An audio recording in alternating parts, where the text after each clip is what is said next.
আসসালামু আলাইকুম। সুপ্রিয় শিক্ষার্থীবৃন্দ, আশা করি তোমরা সবাই ভালো আছো, সুস্থ আছো এবং সামাজিক দূরত্ব বজায় রেখে চলছো। করোনা ভাইরাসের মহামারী দিন দিনই আমাদের দেশে বৃদ্ধি পাচ্ছে।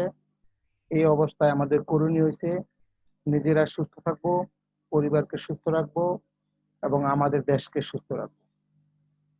ঈদ পরবর্তী অনলাইন ভিত্তিক ক্লাসে তোমাদের সবাইকেই স্বাগত।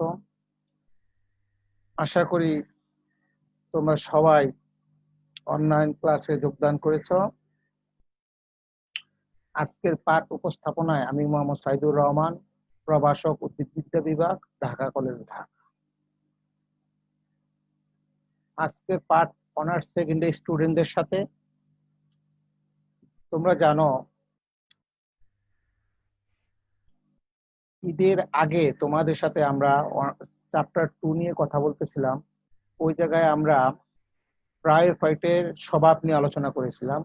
আজকে আমরা যে জিনিসটা অংশগ্রহণ করব, পাঠদান করব, সেটা হলো habitat and distribution of bryophytes. এটা চ্যাপ্টার 2 এরই, অধ্যায় 2 এরই, habitat and distribution of bryophyte. ব্রায়োফাইটের বাসস্থান এবং বিস্তৃতি, ব্রায়োফাইটের বাসস্থান এবং বিস্তৃতি, এটা নিয়ে আজকে আমরা আলোচনা করব। চলো আমরা মূল পাঠে চলে যাই। ব্রায়োফাইটের বাসস্থান এবং বিস্তৃতি, habitat and distribution of bryophytes. ব্রায়োফাইটসকে পৃথিবীর প্রায় সর্বত্রই জন্মাতে দেখা যায়। ব্রায়োফাইট পৃথিবীর সব জায়গায় জন্মায়। এদের অভিযোজন ক্ষমতা খুবই বেশি। অত্যন্ত প্রতিকূল পরিবেশেও কোনো কোনো ব্রায়োফাইটসকে পাওয়া যায়। গ্রীষ্মমণ্ডলের এবং নাতিশীতোষ্ণ অঞ্চলে ভিজা পর্বত গাত্রে এরা বেশি জন্মায়। হিমালয় পর্বতমালা প্রায় 2000 ফুট উঁচু পর্যন্ত কোনো কোনো মশকে জন্মাতে দেখা যায়। হিমালয় পর্বতমালা প্রায় 2000 ফুট উঁচু পর্যন্ত কোনো কোনো মশকে জন্মাতে দেখা যায়। সেই রকমের একটা মশার নাম হয়েছে অ্যাঙ্গোস্ট্রামিয়া। অ্যাঙ্গোস্ট্রামিয়া রাশিয়ার তুষারবৃত শুষ্ক তাপপ্রবণ মরু অঞ্চলে কোনো কোনো প্রজাতি জন্মে। রাশিয়ার তুষারবৃত শুষ্ক তাপপ্রবণ মরু অঞ্চলে কোনো কোনো প্রজাতি জন্মে। সেই রকম একটি প্রজাতির নাম হচ্ছে টর্টোলা ডেসার্টোরা। টর্টোলা ডেসার্টোরা বাংলাদেশের সর্বত্র, বিশেষ করে পাহাড়ি অঞ্চলের দিকে প্রচুর পরিমাণে পাওয়া যায়। ব্রায়োফাইটের প্রজাতির সংখ্যা প্রায় 20,000। ব্রায়োফাইটের প্রজাতির সংখ্যা প্রায় 20,000। ব্রায়োফাইটাকে প্রথম স্থলজ উদ্ভিদ বলে মনে করা হয়। ব্রায়োফাইটাকে পৃথিবীর প্রথম স্থলজ উদ্ভিদ বলে মনে করা হয়। এরা প্রধানত স্থলবাসী হলেও ওদের দৈহিক বৃদ্ধি, প্রজনন অঙ্গের বিকাশ এবং শুক্রাণুর সন্তরণ, স্পোরাঞ্জিয়ামের বিদারণ এবং স্পোরের অঙ্কুরোদ্গম ইত্যাদি প্রক্রিয়ার জন্য পানির একান্তই প্রয়োজন হয়। তাই এরা জলাশয়ের পাড়ের কাছাকাছি সিক্ত ও ছায়াযুক্ত পরিবেশে সবচেয়ে বেশি জন্মায়। এই কারণে ব্রায়োফাইটসকে অনেক বিজ্ঞানী উদ্ভিদ জগতের উভচর উদ্ভিদ বলে মনে করেন, অ্যাম্ফিবিয়ান উদ্ভিদ হিসাবে চিহ্নিত করেন। কিছু ব্রায়োফাইটসকে পানিতে এবং কিছু অন্য উদ্ভিদে পরাশ্রয়ী এবং পরজীবী হিসাবে জন্মাতে দেখা যায়। কিছু ব্রায়োফাইটস আছে যারা কি পানিতে, এবং কিছু আছে অন্য উদ্ভিদের উপর পরাশ্রয়ী বা পরজীবী হিসাবে জন্মাতে দেখা যায়। স্থলবাসী ব্রায়োফাইট, টেরেস্ট্রিয়াল ব্রায়োফাইটসের মধ্যে আমরা যে জিনিসগুলো দেখতে পাবো, এই যে স্থলবাসী ব্রায়োফাইট, অধিকাংশ ব্রায়োফাইট ছায়াযুক্ত ভিজা মাটিতে এবং সিক্ত পর্বতগাত্রে জন্মাতে বেশি পছন্দ করে। জলাশয়ের পাড়ের, বাগানের মাটিতে, পতিত ভূমিতে এবং অন্য অন্য ভিজা মাটিতে প্রচুর ব্রায়োফাইট জন্মায়। ওরা কি জলাশয়ের পাড়ে, আবার বাগানের মাটিতে এবং পতিত ভূমিতে এবং অন্য ভিজা মাটিতে প্রচুর ব্রায়োফাইট জন্মায়। মৃত্তিকাবাসী যে ব্রায়োফাইট গুলো আছে, এর মধ্যে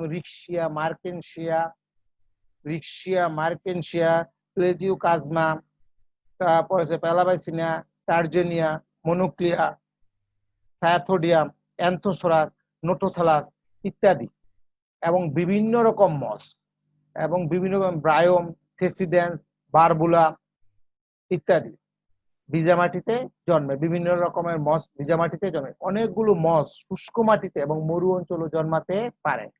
অনেক মাছ আছে যারা কি শুষ্ক মাটিতে এবং মরু অঞ্চলে জন্মাতে পারে, যেমন টরটোলা, যেমন টরটোলা মুরালিস। টরটোলা মুরালিস এই প্রজাতিটা তোমার কি হয় শুষ্ক মাটিতে এবং মরু অঞ্চলে জন্মাতে পারে।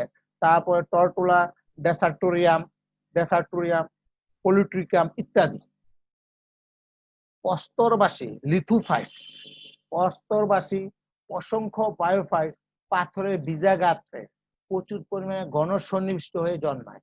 এরা লিথোফাইটস হিসাবে কি পাথরের গায়ে জন্মায়, যেমন রিক্সিয়া, ডুমার্টিরিয়া, মার্কেনশিয়া, পেলেজিওকাইজমা, পিলিয়া ইত্যাদি বা প্রোলিয়া ইত্যাদি। তারপরে লিভারওয়ার্স, অ্যান্থোসোরাস, নোটোথালাস এবং বহু মস পর্বত গাত্রে জন্মে, যেমন অ্যান্ড্রাড্রিয়া, পোগোনেটাম, ফিউনারিয়া ইত্যাদি। অর্ধবায়ু, কিছু অর্ধবায়ু সাব এরিয়াল বায়োফাইটস পুরনো দেয়ালে জন্মে। অর্ধবায়ু কিছু বায়োফাইটস যারা কি পুরনো দেয়ালের গাত্রে জন্মায়, যেমন মার্কেনশিয়া, সায়াথোডিয়াম, প্লেজিওকাইজমা, ফেসিডেন্স, ফিউনিরিয়া, টর্টোলা ইত্যাদি। এই জাতীয় বায়োফাইটস গুলো কি অর্ধবায়ু হিসেবে পাথরের গায়ে জন্মায়। তার পরাশ্রয়ী এপিফাইটিক বায়োফাইটস, পরাশ্রয়ী বেশ কিছু বায়োফাইটস অন্য উদ্ভিদের বাকলে বা পত্রে জন্মাতে পারে। ওরা কিছু বায়োফাইটস যারা কি উদ্ভিদের বাকলে বা পত্রে জন্মাতে পারে। গ্রীষ্মমণ্ডলীয় বনাঞ্চলের গাছের গুড়িতে ও ঢালে প্রচুর বায়োফাইটস জন্মায়, যেমন প্রোলিয়া, পিলিয়া, লিউজিনিয়া ইত্যাদি। আবার অনেক মস, যেমন ফেসিডেন্স, টর্টুলিয়া, বাজানিয়া ইত্যাদি। কতগুলো ক্ষুদ্র বায়োফাইটস পাতার উপরে জন্মে। পাতার উপরে কতগুলো ক্ষুদ্র বায়োফাইটস কি হচ্ছে পাতার উপরে জন্মে। এই পাতার উপরে যেমন রাডুলা পোটেন্সা, তারপর লিউজুনিয়া ইত্যাদি। তারপর পরজীবী ও মৃতজীবী বায়োফাইটস, পরজীবী এবং মৃতজীবী যে বায়োফাইটস গুলা প্যারাসাইটিক এন্ড স্যাপ্রোফাইটিক বায়োফাইটস, অল্প কয়েকটি প্রজাতি মৃতজীবী স্যাপ্রোফাইট মস, যেমন বক্সবাউমিয়া, তারপরে ব্রসবাউমিয়াম, তারপর হচ্ছে কিপ্টুথ্যালাস ইত্যাদি। প্রাণীর উপর পরজীবী দুটি লিভারওয়ার্স হচ্ছে ক্লোরেলা জোফেস, প্রাণীর উপর ওরা পরজীবী হিসাবে জন্মায়। তারপর হচ্ছে যেমন ক্লোরেলা জোফেস, প্লুরুজিয়া, এই দুইটা প্রজাতি কি হয় প্রাণীর উপর পরজীবী হিসাবে জন্মায়। জলজ বায়োফাইট,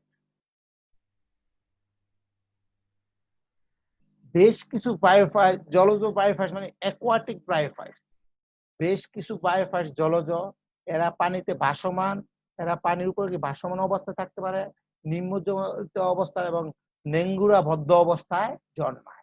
নিমজ্জিত অবস্থায় এবং নেঙ্গুরাবদ্ধ অবস্থায়ও জন্মায়। রিয়েলিয়া, পানিতে নিমজ্জিত অবস্থায় জীবনচক্র পূর্ণ করতে, রিয়েলিয়া যে বায়োফাইট এটা কি করে পানিতে নিমজ্জিত অবস্থায় জীবনচক্র পূর্ণ করতে পারে। এরা অগভীর হ্রদের বা জলাশয়ের কয়েক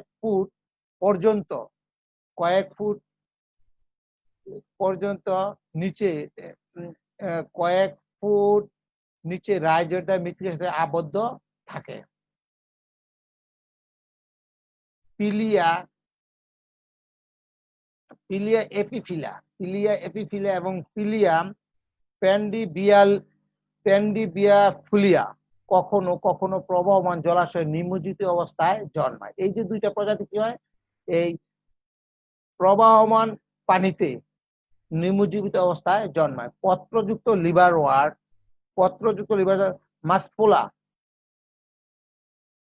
মাসুপেলা অ্যাকোয়াটিকা এবং মস,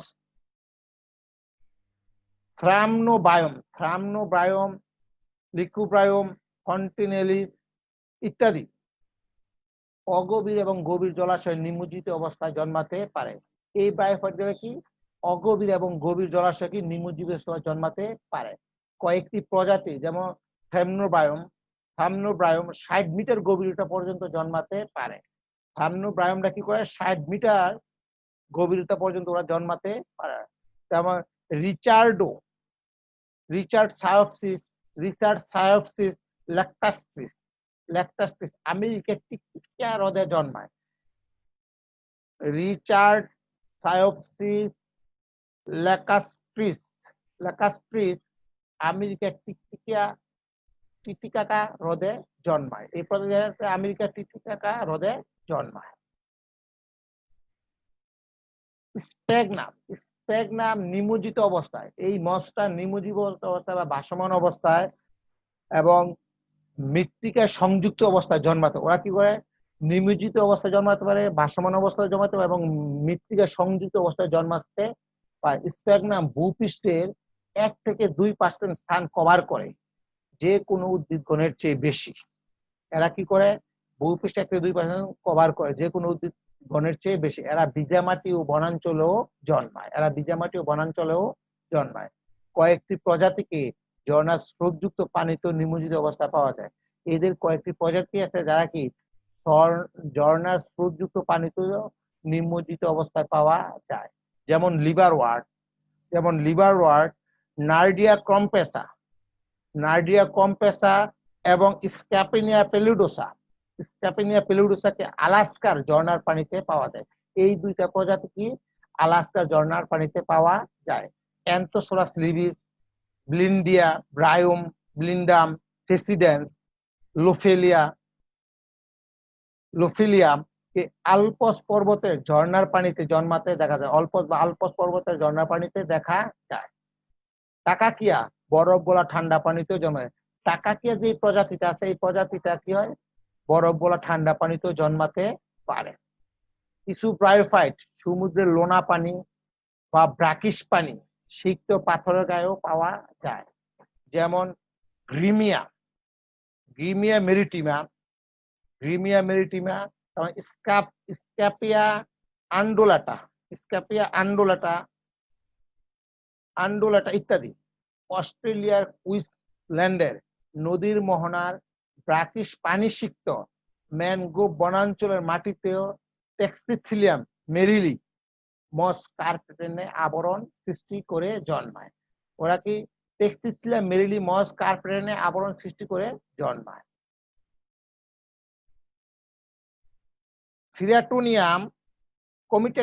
সিরাটোনিয়াম কমিটেটাম উষ্ণ প্রসবনে জন্মায়। রিক্সিয়া ফ্লুইটেন্স এবং রিক্সিয়া কার্পাস নেটান্স দুটি গুরুত্বপূর্ণ ভাসমান জলজ বায়োফাইট যা পৃথিবীর প্রায় সর্বত্রই দেখা যায়। রিক্সিয়া ফ্লুইটেন্স এবং রিক্সিও কার্পাস নেটান্স এই দুইটা প্রজাতি কি হয়? পৃথিবীর সর্বত্রই পাওয়া যায়। ওরা হচ্ছে ভাসমান জলজ ব্রায়োফাইট। গোপালগঞ্জের কুটালীপাড়ায় খাল, বিল এবং ধান খেত এবং বর্ষাকালে এই দুটি প্রজাতি প্রচুর পরিমাণে জন্মাতে দেখা যায়। এই দুইটা প্রজাতিকে গোপালগঞ্জের কুটালীপাড়া, খাল, বিল ও ধান খেতে বর্ষাকালে এই দুটি প্রজাতি প্রচুর পরিমাণে জন্মাতে দেখা যায়। খেয়াল করো, এই যে ব্রায়োফাইটস প্রায় 20,000 প্রজাতির ব্রায়োফাইটস আছে। এর মধ্যে আমাদের দেশে তোমাদের যে ব্রায়োফাইটস গুলো সচরাচর পাওয়া থাকে, প্রায় 40টা প্রজাতির ব্রায়োফাইটস আছে যা আমাদের দেশে পাওয়া যায়। 3 শ্রেণীর। আমাদের 3টা শ্রেণী কি? অ্যান্থোসোরপসিটা, হেপাটিকপসিটা, ব্রায়োপসিটা। এখন আসো, বাংলাদেশের নাতিশীতোষ্ণ এবং আর্দ্র জলবায়ু ব্রায়োফাইটের জন্য বিশেষ উপযোগী। বাংলাদেশের যে নাতিশীতোষ্ণ এবং আর্দ্র জলবায়ু, এটা কি ব্রায়োফাইটের জন্য বিশেষ উপযোগী। বাংলাদেশের ব্রায়োফাইটের 34টি পরিবারের খেয়াল করো, বাংলাদেশের ব্রায়োফাইটের 34টি পরিবারের 92টি গণের 248টি প্রজাতি অদ্যাবধি শনাক্ত করা হয়েছে। এদের মধ্যে সর্ববৃহৎ পরিবার হচ্ছে রিক্সিয়াসি। সবচেয়ে বড় যে পরিবার সেটা হচ্ছে রিক্সিয়াসি। আর পরবর্তীতে যার অধীনে আছে 45টি প্রজাতি, এবং দ্বিতীয় বৃহত্তম পরিবার হলো ফিসিফর্মিস ফিসিডেন্টিয়াসি ফিসিডেন্টিয়াসি ফিসিডেন্টিয়াসি, যার অধীনে আছে 33টি প্রজাতি। বাংলাদেশে প্রাপ্ত ব্রায়োফাইট সদস্য সমূহের মধ্যে সাধারণত কয়েকটি প্রজাতির নাম দেওয়া হলো। আমরা সবগুলো বলবো না, আমরা কিছু কিছু বলে যাব, তোমরা বাদবাকিগুলো সব পড়ে নিবা। কেমন? যেমন এই যে 40টা প্রজাতির ব্রায়োফাইট আমার বাংলাদেশে 3 শ্রেণীর সচরাচর পাওয়া যায়, তার মধ্যে অ্যান্থোসেরাটপসিটা, অ্যান্থোসেরাটপসিটার মধ্যে আছে 3টা, হেপাটিকপসিটার মধ্যে আছে 21টা এবং ব্রায়োপসিটার মধ্যে আছে 16টা, টোটাল 40টা। অ্যান্থোসেরাটপসিটার মধ্যে যেমন অ্যান্থোসোরাস ফুসিফর্মিস, অ্যান্থোসোরাস ফুসিফর্মিস ঢাকা এবং চট্টগ্রামে পাওয়া যায়। তারপর অ্যান্থোসোরাস লিভিস সেটা পাওয়া যায় কোথায়? লাইভেস, অ্যান্থোসোরাস লাইভেস সেটা পাওয়া যায় ময়মনসিংহের মধুপুর অঞ্চলে, সেটা পাওয়া যায় ময়মনসিংহের মধুপুর অঞ্চলে। তারপরে নোটোথাইলাস ইন্ডিকা এটা পাওয়া যায় ঢাকা, নোটোথাইলাস ইন্ডিকা এটা পাওয়া যায় ঢাকা। এবং হেপাটিকপসিটা মধ্যে প্লাজিওকাইজমা দিনাজপুর, ময়মনসিংহ, সিলেটে পাওয়া যায়। সাইথোডিয়াম সারা বাংলাদেশে বিস্তৃত। তারপরে যদি আমাদের ডোমোটিরিয়াম চট্টগ্রাম, কক্সবাজার, বৃহত্তর ময়মনসিংহ, সিলেটে পাওয়া যায়। মার্কিনশিয়া ঢাকা, বরিশাল, সিলেট, দিনাজপুরে পাওয়া যায় মার্কিনশিয়া। তারপর রিক্সিয়া ঢাকা, টাঙ্গাইল এবং ময়মনসিংহ, সিলেটে পাওয়া যায়। রিক্সিয়ার অনেকগুলো প্রজাতি আছে, যেমন রিক্সিয়া ফ্লুইটেন্স সেটা টাঙ্গাইল এবং পটুয়াখালী এই অঞ্চলগুলোতে বেশি পাওয়া যায়। তারপরে রিক্সিয়া কার্পাস নেটাস, সমগ্র রিক্সিয়া কার্পাস নেটাস যে জলজ যেই ব্রায়োফাইট সেটা কি সমগ্র বাংলাদেশে বিস্তৃত। ব্রায়োপসিটা খেয়াল কর, এই ব্রায়োপসিটার মধ্যে যে আমাদের 16টা প্রজাতি আছে, এর মধ্যে প্রথম যে প্রজাতিটা দেওয়া আছে সেটা হচ্ছে ক্যাম্পলিয়াম গুয়ালিনি। এটা কক্সবাজার, রাম ও মৌলভীবাজার, সিলেটে পাওয়া যায়। তারপর ব্রায়োম সমগ্র বাংলাদেশে বিস্তৃত। তারপরে ব্রায়োম কর্নিটাম চট্টগ্রাম, সেন্ট মার্টিন, মৌলভীবাজার, বরিশাল ইত্যাদি জায়গায় পাওয়া যায়। তারপর ফেসিডেন্স ঢাকা পাওয়া যায়। অ্যান্ডোটন যশোরে পাওয়া যায়। পোগোনেটাম সিলেটে পাওয়া যায়। তারপর বারবুলা ঢাকা, ময়মনসিংহ, রংপুর, দিনাজপুর, যশোর এবং সিলেটে পাওয়া যায়। ব্রায়োম রিজুডোলা সমগ্র বাংলাদেশে বিস্তৃত।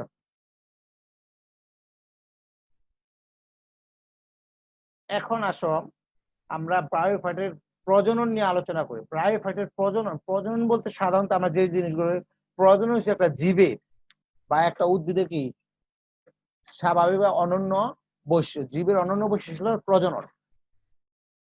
যে শারীরতাত্ত্বিক প্রক্রিয়া বা জটিল জৈবনিক প্রক্রিয়ায় জীব তার নিজের মতো কি অপত্য বংশধর সৃষ্টি করে, তাকে আমরা সাধারণত বলে থাকি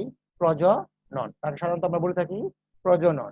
এই প্রজনন সাধারণত ব্রায়োফাইটে সাধারণত 2টা উপায়ে সংগঠিত হয়ে থাকে। একটা হচ্ছে অঙ্গজ প্রজনন, একটা হচ্ছে যৌন প্রজনন। অঙ্গজ প্রজনন এবং যৌন প্রজনন এই 2টা উপায়ে ব্রায়োফাইটে এই প্রজনন প্রক্রিয়া সংগঠিত হয়ে থাকে। অঙ্গজ প্রজনন বলতে সাধারণত আমরা দৈহিক অঙ্গের মাধ্যমে যে প্রজনন প্রক্রিয়া সংগঠিত হয় তাকে আমরা বলে থাকি অঙ্গজ প্রজনন বা ভেজিটেটিভ রিপ্রোডাকশন। আর যৌন প্রজনন গ্যামেট সৃষ্টি বা ভিন্ন প্রকৃতির 2টি গ্যামেটের মিলনের মাধ্যমে যে জনন প্রক্রিয়াটা সংগঠিত হয় তাকে আমরা বলে থাকি কি যৌন জনন বা সেক্সুয়াল রিপ্রোডাকশন। এই জায়গায় দেখো এই ব্রায়োফাইটের ক্ষেত্রে যে অযৌন প্রজনন প্রক্রিয়াটা ঘটে না। কেন? কারণ ব্রায়োফাইট মাইটোস্পোর সৃষ্টির মাধ্যমে থ্যালোফাইটানে অযৌন জনন ঘটায় না, তবে বিভিন্ন উপায়ে অঙ্গজ জননের মাধ্যমে বংশবৃদ্ধি ঘটিয়ে থাকে। ব্রায়োফাইটের পূর্ণজন্ম ক্ষমতা পাওয়ার অফ রিজেনারেশন অত্যধিক। ব্রায়োফাইটের পূর্ণজন্ম ক্ষমতাটা হচ্ছে অত্যধিক। এদের দেহের প্রতিটি অংশ থেকে এমনকি প্রতিটি কোষ থেকে নতুন উদ্ভিদ সৃষ্টি হতে পারে। এই কারণে এদের প্রতিকূল পরিবেশেও টিকে থাকার ক্ষমতা পেরিনেশন বেশি। কারণ প্রতিকূল পরিবেশে এরা কি টিকে থাকতে পারে। ব্রায়োফাইটস নিম্নলিখিত অঙ্গজ ধরনের মাধ্যমে বংশবৃদ্ধি করে। এই জায়গায় দেখো মার্কিনশিয়া এবং রিকশিয়ার অঙ্গ অজনন, এই জায়গায় দেখো থ্যালাসের পচন বা থ্যালাসের পচন অংশ, এ থেকে যদি একটা অংশ জীবিত সে জায়গা থেকে নতুন থ্যালাস সৃষ্টি হচ্ছে। যেমন রিকশিয়া ক এবং খ, ক খ, তারপরে মার্কিনশিয়া উমচ, এই দুই জায়গায় আমাকে নতুন থ্যালাস সৃষ্টি হচ্ছে।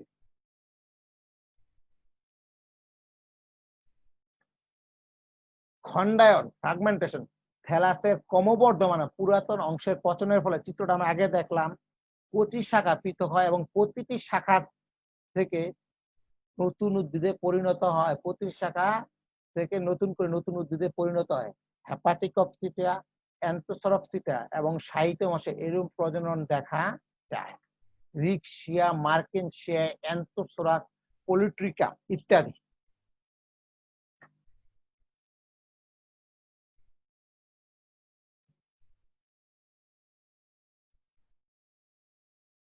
অস্থানিক শাখা সৃষ্টি, অস্থানিক শাখা সৃষ্টি, এই যে খেয়াল করো, কোন কোন থ্যালয়েড ব্রায়োফাইটিক উদ্ভিদের মধ্যে শিরার নিকট থেকে ক্ষুদ্রাকে অস্থানিক শাখার সৃষ্টি, এগুলো পৃথক হয়ে নতুন উদ্ভিদ সৃষ্টি করে, এগুলো সৃষ্টি করে নতুন উদ্ভিদ সৃষ্টি করে। যেমন রিকশিয়া ফ্লুইটেন্স, কর্সিনিয়া, টার্জিনিয়া, রিবুলিয়া, অ্যাস্টারেলিয়া, প্লাবাসিনিয়া, অ্যান্থোসোরাস ইত্যাদি। এরা কি অস্থানিক শাখা সৃষ্টি করে। কোন কোন থ্যালয়েড ব্রায়োফাইটিক উদ্ভিদের মধ্যে শিরার নিকট থেকে ক্ষুদ্র আকৃতি অস্থানিক শাখার সৃষ্টি হয়।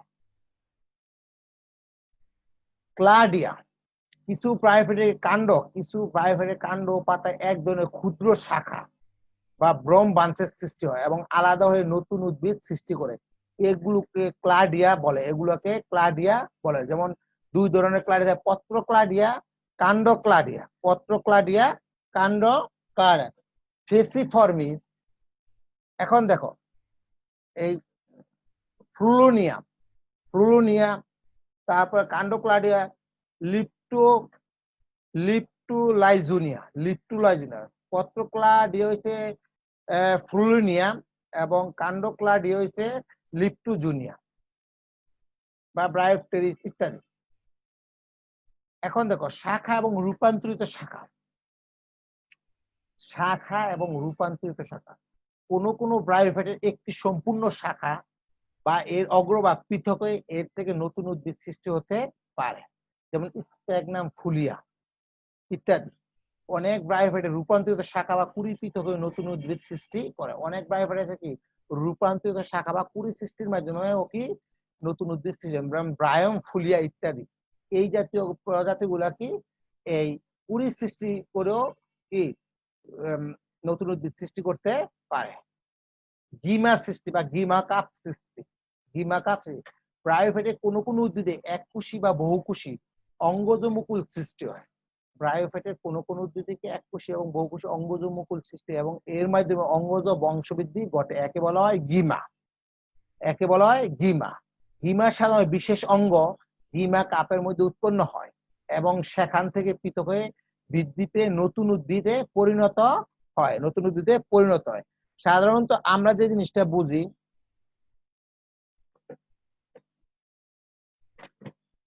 বাংলাদেশের যে ব্রায়োফাইটস,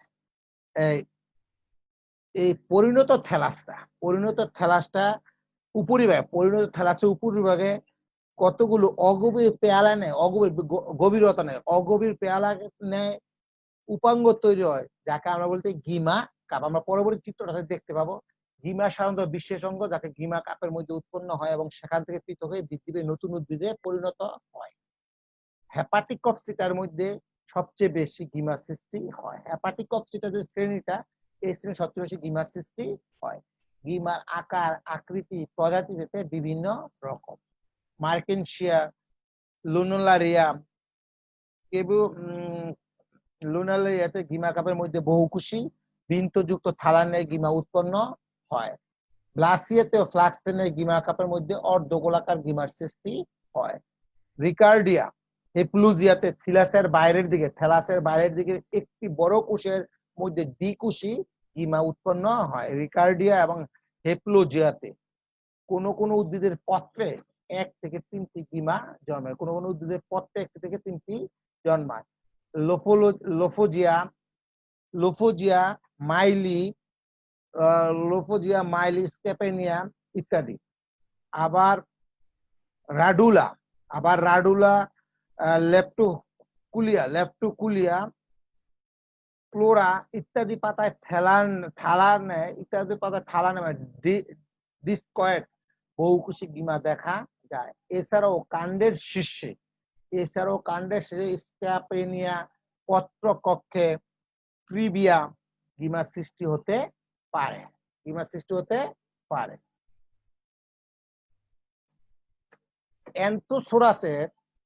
অ্যান্থোসোরাসের থ্যালাসের কিনারের উপর দিকে অল্প সংখ্যক গিমার সৃষ্টি করে ব্রায়োস্টিজেতে গিমা উৎপন্ন হতে পারে। এবং ট্যাট্রাপসিস মশার কাপের মধ্যে সবিন্দু বহু গিমা সৃষ্টি করে।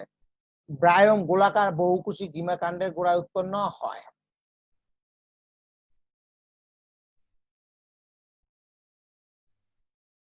বহুকোষী গিমা কাণ্ডের রাইজয়েটের উপরে বারবুলা ব্রায়োম, লিপ্টোবায়োম অথবা পত্রের উপরে সৃষ্টি হতে পারে। যেমন পলিট্রিকাম জুনিপারিকাম এর প্রোটোনেমাতো গিমা উৎপন্ন হতে পারে। জুনিপেরিকাম এর প্রোটোনেমা থেকে গিমা উৎপন্ন হতে পারে। আমরা প্রোটোনেমা বলতে সাধারণত যে জিনিসটা বলি, কোন কোন ব্রায়োফাইটার বিশেষ করে মস রেণু অঙ্কুরিত হয়ে যে সূত্রাকার গঠনের সৃষ্টি করে তাকে আমরা বলে থাকি প্রোটোনেমা।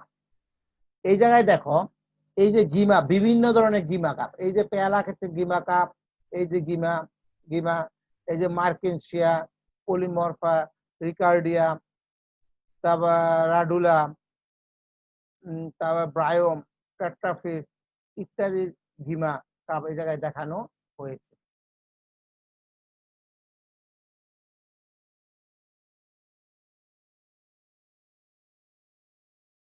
টিউবার সৃষ্টি। অনেক ব্রায়োফাইটে টিউবারের উপবৃদ্ধির সৃষ্টি হয়। অনেক বায়োফাইটের মধ্যে কি হয়? টিউবারের উপবৃদ্ধির সৃষ্টি হয়। এগুলো পৃথক হয়ে নতুন উদ্ভিদে পরিণত হয় এবং বিশেষ করে প্রতিকূল পরিবেশে এগুলো বেশি সৃষ্টি হয়। টিউবারটা ম্যাক্সিমাম কি প্রতিকূল পরিবেশে সৃষ্টি হয়। এরা এবং প্রধান উদ্ভিদ মারা গেলেও বহুদিন বেঁচে থাকে এবং অঙ্কুরিত হয়ে নতুন উদ্ভিদ সৃষ্টি করে।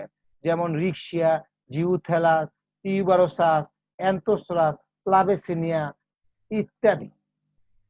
ঠিক আছে, এই প্রজাতির এই ব্রায়োফাইট গুলা কি টিউবার সৃষ্টির মাধ্যমে কি দৈহিক বৃদ্ধি ঘটিয়ে থাকে। এই যে দেখো টিউবার সৃষ্টির কিছু চিত্র এই জায়গায় দেওয়া আছে। রিক্সিয়া দুইটা ডিসকালার প্রজাতি, অ্যান্থোসোরাস এর প্রজাতি আছে। টিউবার সৃষ্টির মাধ্যমে কি হয়?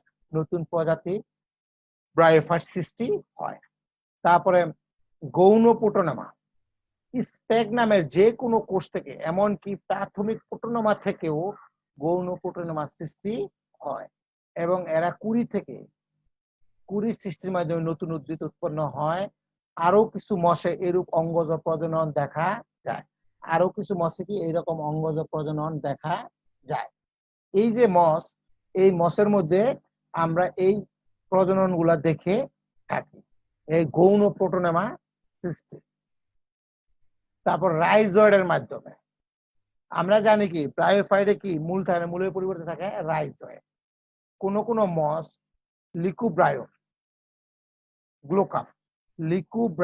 লিকুব্রিয়াম গ্লোকাম এর প্রধান উদ্ভিদ প্রতিকূল পরিবেশে মারা গেলেও রাইজয়েড থেকে কি নতুন উদ্ভিদ সৃষ্টি হতে পারে। উদ্ভিদে মারা গেলেও রাইজয়েড থেকে নতুন উদ্ভিদ সৃষ্টি হতে পারে।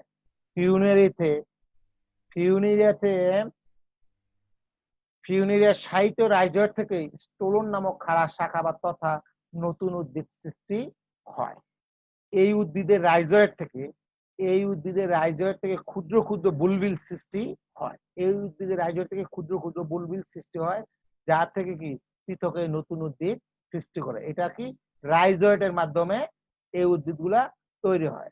এই যে উদাহরণ হিসেবে আমরা যাকে বললাম লিকুব্রিয়াম গোলোকা এই প্রজাতিটা। তাছাড়া ফিউনেরিয়া আছে যারা সাহিত্য রাইজয়েট থেকে কি স্থূলন নামক খাড়া শাখা তৈরি করে। স্থায়ী এবং সুপ্ত অগ্রমূল, স্থায়ী এবং সুপ্ত অগ্রমূল কিছু পারসিস্টেন্ট এপিসেস কিছু লিভার ওয়ার্স এর ঠেলার প্রতিকূল পরিবেশে মরে গেলেও অগ্রভাগ বা শীর্ষমুকুল রূপান্তরিত হয়ে বেঁচে থাকে এবং পরবর্তী অনুকূল পরিবেশে বৃদ্ধি পেয়ে নতুন উদ্ভিদে পরিণত হয়। এই যেমন রিক্সিয়া ডিসকালার, তারপর অ্যান্থোসা পার্সনি, অ্যান্থোসা ফুসিফর্মাস ইত্যাদি, এই তিনটা প্রজাতি কি হয় অনুকূল পরিবেশে বৃদ্ধি পেয়ে নতুন উদ্ভিদে সৃষ্টি করে। আরো আছে শুষ্ক গরমকালে এরা মরে যায়, শুষ্ক গরমকালে এরা মরে যায়, কিন্তু এদের ফেলাতে বর্ধনশীল প্রান্তের কিছু টিস্যু থেকে পরবর্তী কি এই যে তোমাদের যে শুষ্ক কাল এটা অতিবাহিত করে অনুকূল পরিবেশে, প্রতিকূল পরিবেশে কি ওরা কি শুষ্ক গরমকালে ওরা মরে যায় এবং অনুকূল পরিবেশে এসে আবার কি করে বৃদ্ধিপ্রাপ্ত হয়ে নতুন উদ্ভিদের সৃষ্টি করে। এটা বলে স্থায়ী বা সুপ্ত অগ্রমুকুল, স্থায়ী বা সুপ্ত অগ্রমুকুল সৃষ্টির মাধ্যমে কি ওদের যে দৈহিক বৃদ্ধি। এর মধ্যে উদাহরণ হিসেবে আমরা বললাম রিক্সিয়া ডিসকালার, অ্যান্থোসাস পার্সনি, অ্যান্থোসাস ফুসিফর্মিস। এছাড়াও ব্রায়োফাইটের পূর্ণজন্ম, রিজেনারেশন, পত্রযুক্ত জাঙ্গার মেনালিস, এবং অনেক মস শুষ্ক মৌসুমে শুকিয়ে মরে যায় বলে মনে করা হয়। এবং অনেক মাস শুষ্ক মৌসুমে শুকিয়ে মরে যায় বলে মনে করে, কিন্তু মৃত অংশের মধ্যে দেহের সামান্য অংশ, অংশের মধ্যে কি আছে পত্র, কাণ্ড, এমনকি কয়েকটি কোষ বেঁচে থাকলেও তার থেকে অনুকূল পরিবেশে নতুন উদ্ভিদ সৃষ্টি হতে পারে। একই বলতেছে আমরা পুনর্জন্ম বা রিজেনারেশন। ব্রায়োফাইটের মধ্যে কি বায়োফাইটা মরে গেল, এর মধ্যে যদি একটা পত্র, একটা কাণ্ড বা কয়েকটা কোষ জীবিত থাকলো ওই জায়গা থেকে আবার কি নতুন করে পূর্ণজন্ম কি ব্রায়োফাইট তৈরি হইতে পারে। অঙ্গজ জননে যেহেতু গ্যামেটের যৌন মিলন ঘটে না, যেহেতু গ্যামেটের যৌন মিলন ঘটে না, তাই অধিকাংশ বিজ্ঞানী অঙ্গজ জননকে অযৌন জনন বলে অভিহিত করেছেন। বিআর বাসিস্তা এর মতে ব্রায়োফাইটে কেবল অঙ্গজ উপায়ে অযৌন জনন ঘটে, কি অযৌন জনন ঘটে। আদর্শ মাইটোস্পোর সৃষ্টির মাধ্যমে অযৌন জনন অনুপস্থিত। আদর্শ মাইটোস্টির সৃষ্টির মাধ্যমে কি অযৌন জনন অনুপস্থিত। স্পোরাঞ্জামের মধ্যে মায়োসিস প্রক্রিয়ায় হ্যাপ্লয়েড মায়োস্পোর সৃষ্টি করে। এই মায়োস্পোর থেকে হ্যাপ্লয়েড গ্যামেটোফাইট উৎপন্ন হয় যা প্রজননে সহায়তা করে। এই গ্যামেটোফাইট থেকে কি হ্যাপ্লয়েড যা প্রজননের সহায়তা। এইরূপ মায়োস্পোর সৃষ্টির মাধ্যমে গ্যামেটোফাইট যৌন সৃষ্টিকে কোনো বিজ্ঞানী বা লেখক অযৌন জনন বলেছেন, কিন্তু আধুনিক ধারণায় এরূপ মায়োস্পোর সৃষ্টির মাধ্যমে গ্যামেটোফাইট সৃষ্টি জীবন চক্রে যৌন জননের ধারাবাহিক অংশ। সুপ্রিয় শিক্ষার্থীরা, আজকে আমরা এই রিপ্রোডাকশনের দুইটা অংশ, একটা অংশ হচ্ছে অঙ্গজ বা ভেজিটেটিভ রিপ্রোডাকশন, আর একটা হচ্ছে যৌন জনন, সেটা হচ্ছে সেক্সুয়াল রিপ্রোডাকশন। আমরা সেক্সুয়াল রিপ্রোডাকশন আগামী ক্লাসে আলোচনা করব। আজকে আমরা যে অংশটুকু নিয়ে আলোচনা করলাম, আমাদের আজকের অংশের মধ্যে যেটা ছিল একটু আমরা রিভিউ করি। প্রথম ছিল ব্রায়োফাইটের বাসস্থান এবং বিস্তৃতি। ব্রায়োফাইটা কোথায় কোথায় জন্মায়? ব্রায়োফাইটা আমরা স্থলবাসী ব্রায়োফাইটা পেয়েছিলাম। স্থলবাসীর মধ্যে মৃত্তিকাবাসী ছিল, প্রস্তরবাসী ছিল, অর্ধবায়বী ছিল। তারপরে তোমাদের কি ছিল? পরাশ্রয়ী ছিল, পরজীবী এবং মিথজীবী ব্রায়োফাইট ছিল। আবার জলজ ব্রায়োফাইটসও পেয়েছিলাম। জলজ ব্রায়োফাইটস এর সম্বন্ধে আমরা একটু জেনেছিলাম। তারপর বাংলাদেশের বায়োফাইটস এর যেসব বায়োফাইট বাংলাদেশে পাওয়া যায় 3 শ্রেণী 40 ধরনের প্রজাতির বায়োফাইটস এর নাম আমাদের চার্টে ছিল। এর মধ্যে আমরা যে অ্যান্থোসারাক্সিটার মধ্যে 3টা পেয়েছিলাম, হেপাটিকপসিটার মধ্যে 21টা এবং ব্রায়োপসিটার মধ্যে পেয়েছিলাম 16টা। ওইগুলা কোথায় জন্মে, কোথায় পাওয়া যায়, ওইগুলো নিয়ে আমরা একটু আলোচনা করেছিলাম। পরবর্তীতে আমরা আসলাম এই জনন প্রক্রিয়া, বায়োফাইটের জনন প্রক্রিয়া। প্রজনন কাকে বলে? 2 প্রক্রিয়ায়। এই প্রজনন যে প্রজনন প্রক্রিয়ার মধ্যে আমরা যে জিনিসগুলো আলোচনা করেছিলাম, বায়োফাইটের অঙ্গজ প্রজনন নিয়ে আমরা ডিটেলস আলোচনা করেছিলাম। অঙ্গজ প্রজননের ক্ষেত্রে যে জিনিসটা নিয়ে আলোচনা করেছিলাম সেটা ছিল যে দৈহিক অঙ্গের বৃদ্ধির মাধ্যমে, দৈহিক অঙ্গের মাধ্যমে যে জনন প্রক্রিয়া সংঘটিত তাকে বলতে আমরা অঙ্গজ প্রজনন। অঙ্গজ প্রজননের মধ্যে আমরা যে জিনিসটা আলোচনা করেছিলাম খণ্ডনের মাধ্যমে, তারপরে অস্থানিক শাখা সৃষ্টির মাধ্যমে, তারপরে ক্লাডিয়া সৃষ্টির মাধ্যমে, তারপরে শাখা বা রূপান্তরিত শাখা সৃষ্টির মাধ্যমে, তারপর গিমার সৃষ্টির মাধ্যমে, তারপরে টিউবার সৃষ্টির মাধ্যমে, এগুলো আমরা চিত্র সহ আলোচনা করেছিলাম।